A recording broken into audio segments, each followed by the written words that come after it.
దివ్యవాణి ప్రేక్షకులకు నూతన సంవత్సర శుభాకాంక్షలు.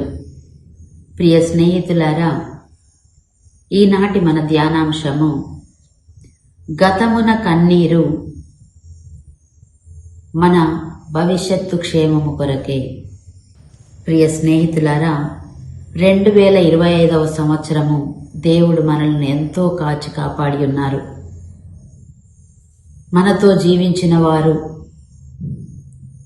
2025లో మనం చూసిన వారు, మనం సన్నిహితంగా ఉన్నవారు, మన కుటుంబ సభ్యులలో కావచ్చు, లేదా మన సంఘములో కావచ్చు, సమాజంలో కావచ్చు, మన ఇరుగు పొరుగు బంధువర్గాలలో కావచ్చు. ప్రియ స్నేహితులారా, 2025వ సంవత్సరంలో మనము పొందిన వేదన, బాధ, కష్టము, మనము కార్చిన కన్నీరు, ప్రియ స్నేహితులారా, ప్రభువు చెప్తున్నారు తొలగిపోతుంది 2026వ సంవత్సరంలో. ఎందుకనగా చూడండి, వాక్యం సెలవిస్తుంది, ఇప్పుడు నేనొక నూతన కార్యమును చేసేదను. అవును, నీ జీవితంలో దేవుడు ఒక నూతన కార్యం చేయబోతున్నారు. మనము ఇర్మియా గ్రంథంలో చూసినట్లయితే ప్రియ స్నేహితులారా, 29వ అధ్యాయము 11వ వచనంలో మనం చూస్తాము, నేను మీ క్షేమము కొరకు ఉద్దేశించిన పథకములు నాకు మాత్రమే తెలియను. నేను మీ అభివృద్ధినే కాని వినాశనమును కోరను. నేను మీకు బంగారు భవిష్యత్తును నిర్ణయించి తిని. ఇవి స్వయాన దేవుడు పలుకుతున్న మాటలు. ప్రియ స్నేహితులారా, నేను మీ క్షేమము కొరకు ఉద్దేశించిన పథకములు, ప్రణాళికలు. ప్రియ స్నేహితులారా, మన తల్లిదండ్రులు మన కోసం కొన్ని ప్రణాళికలు వేస్తారు. మీరు కుటుంబాల్లో చూసినట్లయితే మీరు తల్లిదండ్రులుగా, అలాగే మన జీవితంలో కూడా ప్రియ స్నేహితులారా, 2025వ సంవత్సరంలో నేను ఇంత బాధపడ్డాను, లేక నాకు చాలా శ్రమలు నేను అనుభవించాను అంటూ 2026వ సంవత్సరంలో మనం చేయాల్సిన పనులు చేయకపోతే, దేవుడు మనకై ఉంచిన ప్రణాళికలు, ఉద్దేశాలకు మనం స్పందించకపోతే, ప్రియ స్నేహితులారా, దేవుడు మనలను జీవింపజేసిన ఈ యొక్క జీవితము వ్యర్థమైపోతుంది. కాబట్టి 2025 సంవత్సరంలో ఒకవేళ నీ కుటుంబంలో నీవు అనుకోంది జరిగితే, నువ్వు ఊహించని ఒక ఘోరమైన కార్యాన్ని నువ్వు చూసి ఉంటే, లేదా సంబంధ బాంధవ్యాలలో నువ్వు విఫలమై ఉంటే, లేక నీకు ప్రియమైన కుటుంబ సభ్యులలో ఎవరినైనా నువ్వు కోల్పోయి ఉన్నట్లయితే, ప్రియ స్నేహితులారా, అది దేవునికి తెలిసియే ఉన్నది. దేవుడు నిన్ను గురించిన, నన్ను గురించిన జ్ఞానము కలిగియే ఉన్నాడు. ప్రియ స్నేహితులారా, కాబట్టి ఆ విషయము 2025వ సంవత్సరంలో జరిగితే, 2026వ సంవత్సరంలో దేవుడు చెప్తున్నారు నీకు, ఇప్పుడు నేనొక నూతన కార్యమును చేసేదను. ఇప్పుడు నేనొక నూతన కార్యమును చేసేదను. అలాగే మరి అంతకంటే మిన్నయైన దేవుడు, పరలోక తండ్రి, మన యేసుక్రీస్తు ప్రభువు మన పట్ల అనేక ప్రణాళికలు కలిగి ఉన్నారు. ప్రియ స్నేహితులారా, చూడండి, వాక్యం సెలవిస్తుంది, ఇర్మియా గ్రంథము 29వ అధ్యాయము 11వ వచనంలో, నేను మీ క్షేమము కొరకు ఉద్దేశించిన పథకములు నాకు మాత్రమే తెలియను. మన క్షేమము కోరే కొన్ని బాధాకరమైన సంఘటనలు కూడా మనకు జరుగుతాయి. దేవుడు వాటిని అనుమతిస్తాడు. ఒకవేళ 2025వ సంవత్సరంలో బాధాకరమైన విషయాలు మన జీవితంలో చోటు చేసుకొని ఉంటే, అవి ఎందుకు ఇలా జరిగిందంటే మనం చూసి ఉన్నాము. యెషయా గ్రంథంలో మనం చూసి ఉన్నాం. ప్రియ స్నేహితులారా, యెషయా గ్రంథంలో 43వ అధ్యాయంలో మనం చూసి ఉన్నాము. నేనొక నూతన కార్యమును చేసేదను. చూసారా, విరిగి నలిగిన హృదయం ద్వారా దేవుడు ఒక నూతన కార్యాన్ని చేస్తాడు. అది ఏదైనా కావచ్చు. నీ జీవితాన్ని ఒక సెటిల్మెంట్ చేయవచ్చు, లేక నువ్వు ఉద్దేశించిన విషయాలు జరగవచ్చు. నీవు ఎప్పుడూ అపజయాన్ని అవి చూసి ఉంటే ఇదిగో ఈ సంవత్సరం నీకు విజయము సిద్ధించవచ్చు. దేవుడు ఒక అపజయాన్ని కానీ, ఒక నష్టాన్ని గాని, ఒక కష్టాన్ని గాని, ఒక దుఃఖాన్ని గాని మన జీవితంలో అనుమతించినట్లయితే దానికి ప్రతిఫలం ఏంటంటే ప్రియ స్నేహితులారా, ఆయన అది వేసిన పథకం. ఆ పథకం దేనికంటే మన యొక్క బంగారు భవిష్యత్తు కొరకు. చూడండి, నేను మీ క్షేమము కొరకు ఉద్దేశించిన పథకములు నాకు మాత్రమే తెలియను. మన జీవితంలో కష్టం వస్తే ఇది ఎందుకు ఇలా జరిగింది అని మనము చాలా బాధపడుతూ ఉంటాం. కానీ మనలను సృష్టించి, మనలను ప్రేమించి, అత్యధికంగా మన గురించి ఆలోచిస్తున్న దేవునికి ప్రియ స్నేహితులారా, మన జీవితంలో జరిగే ప్రతి కార్యము గురించి ఆయనకు తెలుసు. ఆయన మన గురించిన అవగాహనను కలిగి ఉన్నాడు. దేవునికి స్తోత్రం. చూడండి, నేను మీ అభివృద్ధినే గాని వినాశనమును కోరను. కొంతమంది అంటారు, అదేలా సాధ్యం, మా ఇంట్లో మా నాన్న చనిపోయాడు పోయిన సంవత్సరం, అంటే 2025లో మా నాన్న చనిపోయాడు అని కొంతమంది అంటారు. ఇదిగో మా అమ్మ చనిపోయింది, మా కుటుంబ సభ్యుల్లో ఇదిగో మా బంధుమిత్రులు వీళ్ళు చనిపోయారు. ఎవరో ఒకరు, మేము ఎంతో గొప్పగా ప్రేమించిన వారు చనిపోయారు. ఇది ఎలా మాకు మా అభివృద్ధికి దోహదపడుతుంది అని అంటే ప్రియ స్నేహితులారా, ఖచ్చితంగా దోహదపడుతుంది. ఎందుకంటే దేవుడు మనకై నిర్దేశించిన ప్రణాళికలు, పథకములు దేవునికి మాత్రమే తెలియను, మనకు తెలియదు. కాబట్టి ఈ నూతన సంవత్సరంలో దేవుని యొక్క వాక్యాన్ని మనము చేబూని ముందుకు వెళ్ళడానికి ప్రయత్నించుదాం. చూడండి, నేను మీకు బంగారు భవిష్యత్తును నిర్ణయించి తిని. పునీత ఫౌస్టినా గారి జీవితంలో తాను పడిన వేదనలు, తాను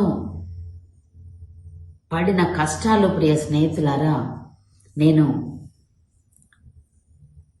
ఆమె డైరీ తన చేతులతో వ్రాసిన డైరీ. ఒకరోజు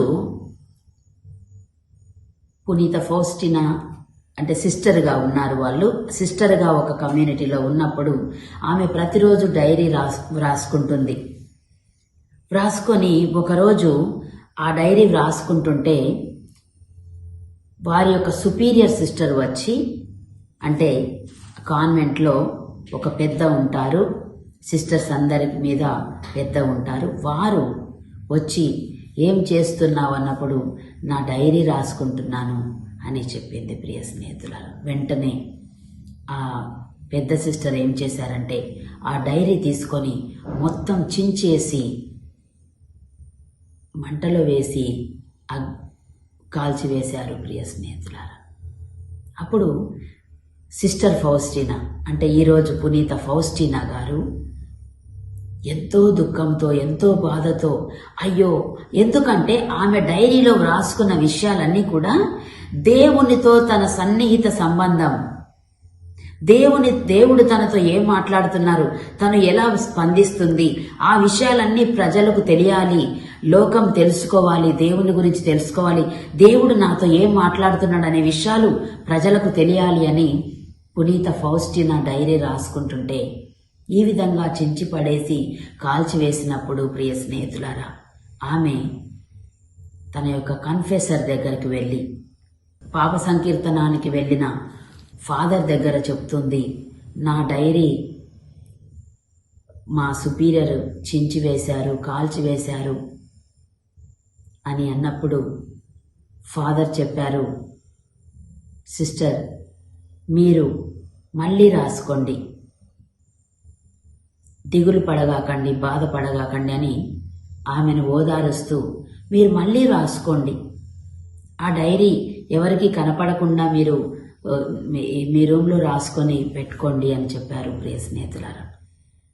కానీ దేవుడు చేసిన గొప్ప కార్యం ఏంటంటే, ఆమె మొదటి డైరీ ఏ విధంగా చించబడి కాల్చివేయబడిందో అందులో ఉన్న విషయాలన్నీ కూడా దేవుడు మళ్ళీ సిస్టర్ ఫౌస్టినా అంటే పునీత ఫౌస్టినా గారికి గుర్తు చేశారు అని తను రాసింది ప్రియ స్నేహితులారా. Praise the Lord. హల్లెలూయా.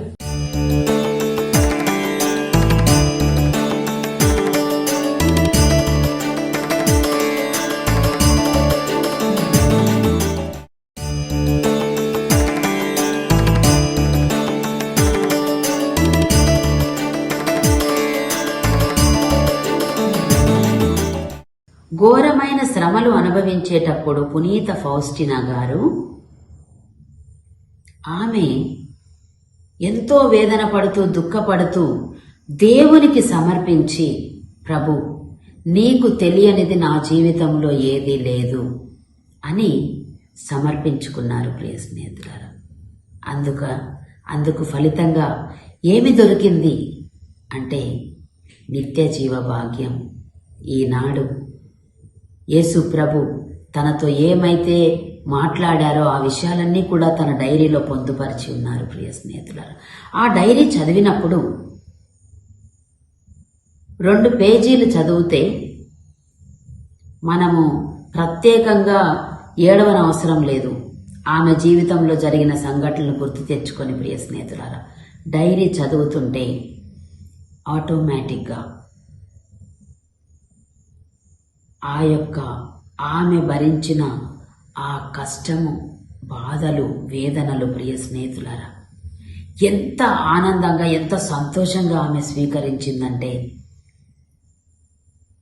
ఎంతో ప్రేమపూర్వకంగా ఆహ్వానించింది. అలాగే ఈరోజు మన కుటుంబాలలో ఒకవేళ ఈరోజు ఈ వాక్యాన్ని చూస్తున్న మీరు మీ జీవితాలలో ప్రియ స్నేహితులారా అనుకోని సంఘటన చోటు చేసుకుని ఉంటే 2025లో ఈ 2026వ సంవత్సరంలో దేవుడు మీతో మాట్లాడబోతున్నాడు. ఆయన పథకాన్ని మీ జీవితంలో నెరవేర్చబోతున్నాడు. ఇది సత్యం, వాస్తవం ప్రియ స్నేహితులారా, సత్యం. చూడండి, నేను మీకు ఒక బంగారు భవిష్యత్తు నిర్ణయించి తిని. కుటుంబ సభ్యులను కోల్పోవడం ద్వారా బంగారు భవిష్యత్తు ఎలా వస్తుంది అంటే వస్తుంది. ఎందుకనగా దేవుడు నీ జీవితంలో కార్యాన్ని చేసినప్పుడు తప్పకుండా మనకు అర్థమవుతుంది ప్రియ స్నేహితులారా. కాబట్టి దేవుడు మన జీవితంలో చేసే కార్యాలు మంచి జరిగినప్పుడు ఎప్పుడూ దేవుణ్ణి స్తుతిస్తూ నాకంతా మంచే జరుగుతుంది అనుకుంటూ, ఒకవేళ కష్టము, బాధ, ఇబ్బంది కలిగినప్పుడు అసలు దేవుడు ఎక్కడున్నాడు, నన్ను మర్చిపోయాడు దేవుడు అని వాపోవడం, బాధపడడం, గగ్గోలు పెట్టుకోవడం చేస్తూ ఉంటారు. కానీ ప్రభువు చెప్తున్నారు, నేను మీ క్షేమము కొరకు ఉద్దేశించిన పథకములు, అది ఏదైనా కానీ జీవితంలో ప్రియ స్నేహితులారా ఆయన ఉద్దేశించిన పథకము నెరవేరేటట్లు మనము దేవుడు మన జీవితంలో చేస్తున్న ప్రతి కార్యాన్ని అనుమతించాలి. ఇర్మియా గ్రంథం 29వ అధ్యాయము 11వ వచనము, దేవుడు నాకు బంగారు భవిష్యత్తు నిర్ణయించాడు అనే ఒక వాగ్దానము. ఈ వాగ్దానాలు, ఈ పథకాలు మన జీవితంలో నెరవేరాలంటే ఆ వాగ్దానం తీసుకొని ఇంత మంచి వాగ్దానం నాకు వచ్చింది అని కాదు ప్రియ స్నేహితులారా. కానీ ఆ వాగ్దానము, ఆ యొక్క పథకము, దేవుడు వేసిన పథకం నెరవేరాలంటే మన యొక్క జీవితాలను దేవుని యందు నిమగ్నం చేయవలసిన అవసరం ఉన్నది. ఏ విషయాలైతే మన జీవితంలో దేవునికి అప్రియం కలిగిస్తున్నాయో వాటిని తీసివేయాలి. ఎందుకనగా అందమైన జీవితం ప్రియ స్నేహితులారా, మానవ జన్మ అంటే అది అసాధారణమైన జీవితం. దేవుడు ఎంతగానో ప్రేమించి మనకై పొందుపరిచిన జీవితం. మనము అనేక మంది పునీతుల గురించి మాట్లాడుకుంటున్నాము, అనేక మంది మన దేశ నాయకుల గురించి కూడా మాట్లాడుకుంటాము, మంచి చేసి మరణించిన వారి గురించి మాట్లాడుకుంటాము. అయితే ప్రియ స్నేహితులారా, ఈరోజు చరిత్ర అంటే నీది, ఈరోజు చరిత్ర అంటే నాది. నా జీవితంలో, నా కాలంలో నా చరిత్ర ఏంటి? విరిగి నలిగిన హృదయమే అయితే గనుక అదే నీ చరిత్ర. ఎందుకనగా ఆ హృదయాన్ని దేవుడు ఒక గొప్ప మార్పు తీసుకొని వచ్చి ప్రియ స్నేహితులారా, నీ కుటుంబంలో, నీ జీవితంలో ప్రియ స్నేహితులారా, ఒక మంచి ప్రణాళికను దేవుడు వేసి ఉన్నారు. అందుకే ఇవన్నీ కూడా నువ్వు అనుభవిస్తూ ఉన్నావు. బాధలు, నిందలు, వేదనలు అన్నీ కూడా నువ్వు అనుభవించినట్లయితే కేవలము దేవుని యొక్క పథకాలు నీ క్షేమము కొరకు. గడిచిన రోజులలో మనము కార్చిన కన్నీరు, బాధ, కష్టాలు, వేదనలు, అవమానాలు, నిందలు ఇవన్నీ కూడా ప్రియ స్నేహితులారా కేవలము దేవుడు మనకై రూపొందించిన ప్రణాళికలు, కేవలము మన అభివృద్ధికే కాని వినాశనమునకు కాదు. దేవునికి స్తోత్రం. హల్లెలూయా. కాబట్టి బంగారు భవిష్యత్తును నిర్ణయించి తిని అన్న దేవుని మాటలు మనం విశ్వసించి ఈ 2026వ సంవత్సరంను సంతోషంగా, ఆనందంగా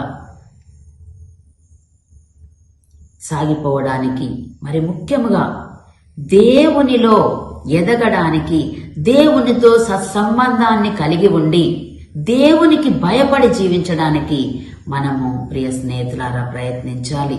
ఎందుకనగా దేవుడు లేకపోతే మనకు జన్మ లేదు.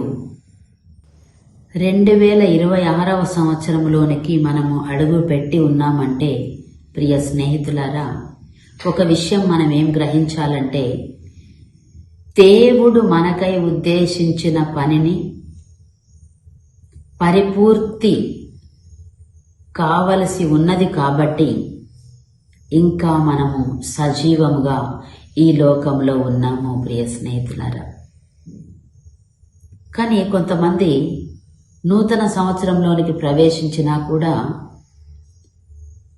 గడచిన రోజులను గురించి ధ్యానిస్తూ, ఆలోచన చేస్తూ సమయాన్ని ఎంతో బాధగా, ఎంతో నిరుత్సాహంగా, ఇంకా గతంలో ఉన్న కష్టాలను తలంచుకుంటూ బాధపడుతూ జీవిస్తూ ఉంటారు ప్రియ స్నేహితులారా. చూడండి, వాక్యం ఏమి సెలవిస్తుందో చూద్దాం.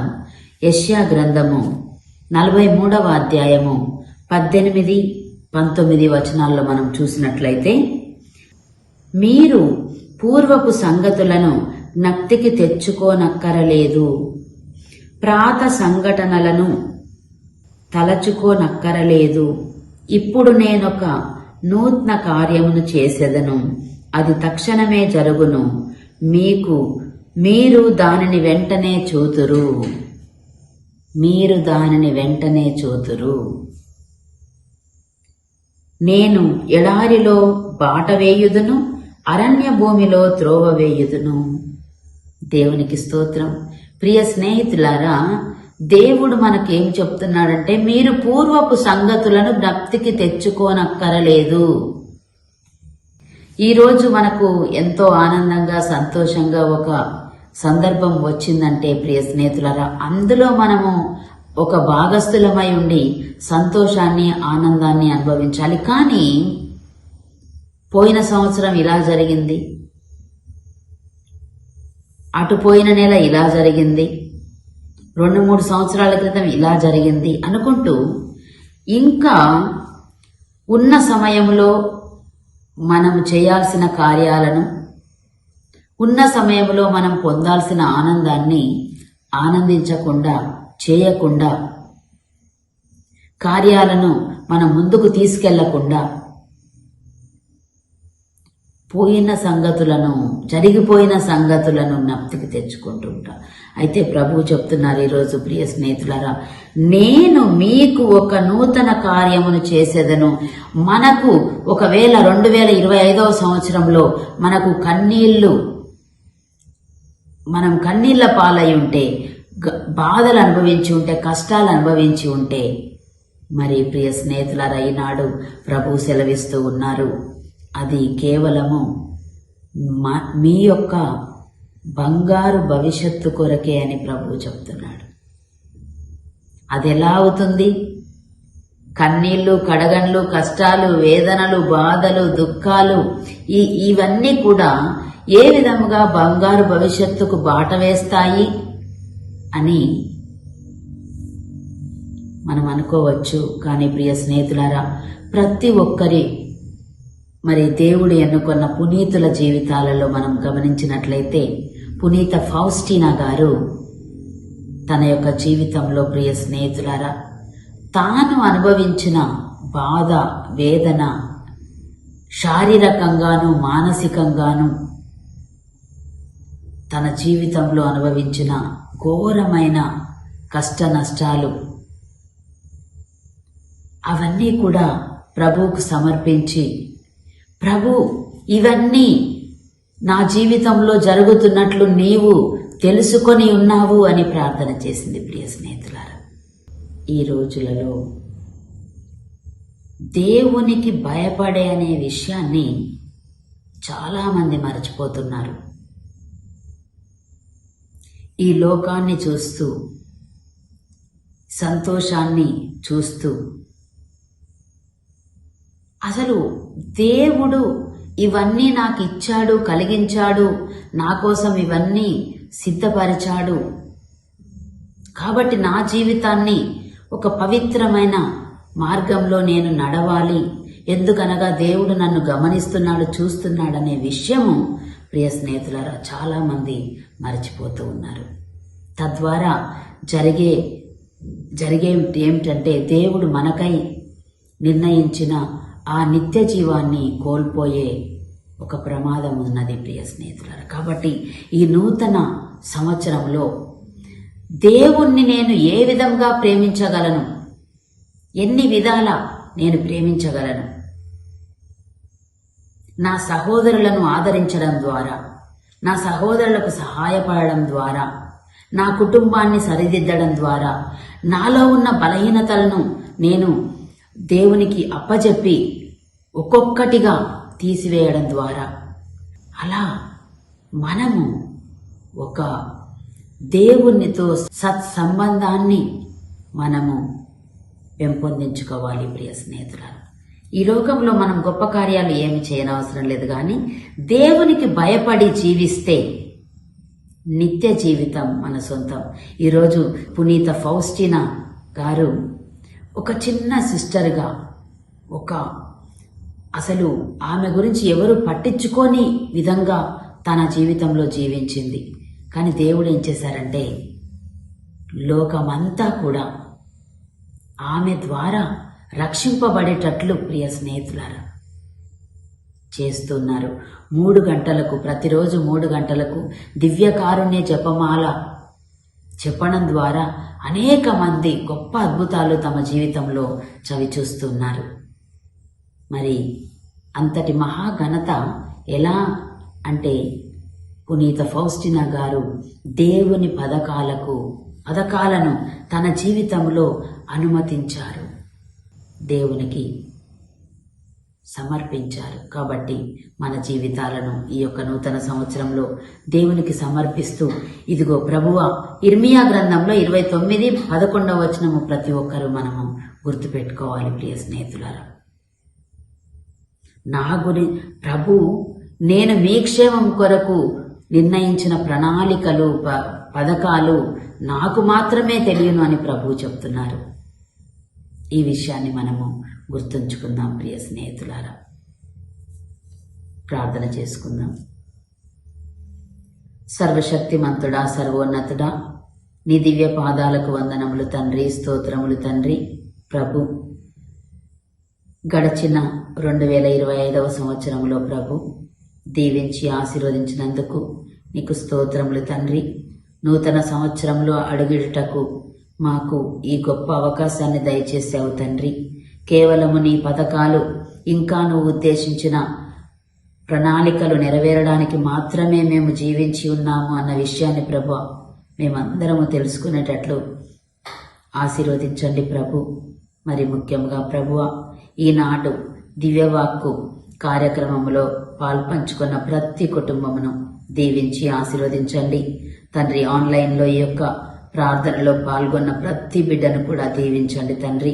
ఈ నూతన సంవత్సరంలో మేమందరము కూడా ప్రభువ, నీవు మాకై ఉద్దేశించిన పథకాలు నెరవేరుటకు అనుమతించేలాగున తండ్రి, మేము కృషి సల్పులాగున ప్రభువ, నీతో సత్సంబంధాన్ని పెట్టుకొని ప్రభువ తండ్రి, నీ చిత్తానికి తలవంచి జీవించే విధముగా ఆశీర్వదించుమని వేడుకుంటున్నాం తండ్రి. ఈ సంవత్సరమును నీ పాదాల చెంత సమర్పిస్తున్నాము తండ్రి. మా జీవితంలో తండ్రి గడిచిన రోజులలో ప్రభువా మేము ఏదైనా అనుభవించి ఉండొచ్చు, బాధలు, వేదనలు, కష్టాలు, కడగండ్లు, నష్టము తండ్రి. అయినప్పటికీ ప్రభువా నీవు చేయి విడవకుండా ఇంతవరకు సజీవంగా ఉంచావంటే తండ్రి ప్రభువా, ఈ యొక్క 2026వ సంవత్సరంలో నువ్వు చెప్తున్నావు తండ్రి, నేను ఒక నూతన కార్యాన్ని చేస్తానని చెప్తున్నావు తండ్రి ప్రభువా. నీ యొక్క మాట ప్రకారం ప్రభువా మా జీవితంలో ప్రభువా నూతన కార్యాన్ని జరిగించమని వేడుకుంటున్నాం తండ్రి ప్రభువా. తండ్రి, ఈ యొక్క ప్రార్థనలో పాల్గొంటున్న ప్రతి బిడ్డ కూడా ప్రభువా ఏ అవసరంలో ఉన్నారో ఆ అవసరాలన్నింటినీ తీర్చి ప్రభువా, అనారోగ్యంలో ఉన్న వారికి ఆరోగ్యమును దయచేయమని, కుటుంబాల్లో శాంతి సమాధానం లేని వారికి శాంతి సమాధానములను దయచేయమని తండ్రి, ప్రతి ఒక్కరిని ఆశీర్వదించి తండ్రి ప్రభువా కోల్పోయిన సంబంధ బాంధవ్యాలను తిరిగి ప్రభువా పొందే విధముగా తండ్రి, అప్పు సమస్యల నుండి ప్రభువా విడుదలను దయచేయండి తండ్రి ప్రభు. ఇంకా ఏ విషయముల గురించి అయితే ప్రభువా ప్రార్థన చేస్తున్నారో తండ్రి, ఎవరైతే వివాహం గురించి ప్రార్థన చేస్తున్నారో ఈ సంవత్సరంలో తండ్రి వివాహం ఘనంగా జరుగుటకు నీ యొక్క ప్రభువా నీ ఆశీర్వాదాన్ని దయచేయండి తండ్రి. అలాగే ప్రభు అనారోగ్యంతో ఉన్న వారికి, మరి పేదరికంలో ఉన్న ప్రతి బిడ్డను కూడా దీవించి తండ్రి ఆర్థికంగా వారిని స్థిరపరచి బలపరచుమని తండ్రి, ఈ యొక్క దివ్యవాకు కార్యక్రమమును ఇంకా తండ్రి ప్రభువా ఈ యొక్క కార్యక్రమం ద్వారా అనేక అద్భుతాలు మేలు పొందుకునే కృపను మాకు దయచేయమని నజరేయుడా యేసు ప్రభువా నీ పరిశుద్ధమైన పవిత్రమైన నామమున అడిగి బ్రతిమాలు వేడుకొనుచున్నాము తండ్రి, ఆమెన్. యేసు రక్తమే జయము, ప్రభు యేసు రక్తమే జయము, యేసు నామమందే సంపూర్ణ విజయము, యేసు నామమందే సంపూర్ణ స్వస్థత, యేసు నామమందే సంపూర్ణ విడుదల. హల్లెలూయా, హల్లెలూయా, హల్లెలూయా. దేవునికి స్తోత్రం. ప్రియ స్నేహితులారా, వచ్చే వారం ప్రసారమయ్యే దివ్యవాక్కు కార్యక్రమంలో పాల్గొనుటకు వేచి ఉందాం. అంతవరకు సెలవు. చూస్తూనే ఉండండి మన దివ్యవాణి కథోలిక టీవీ ఛానల్.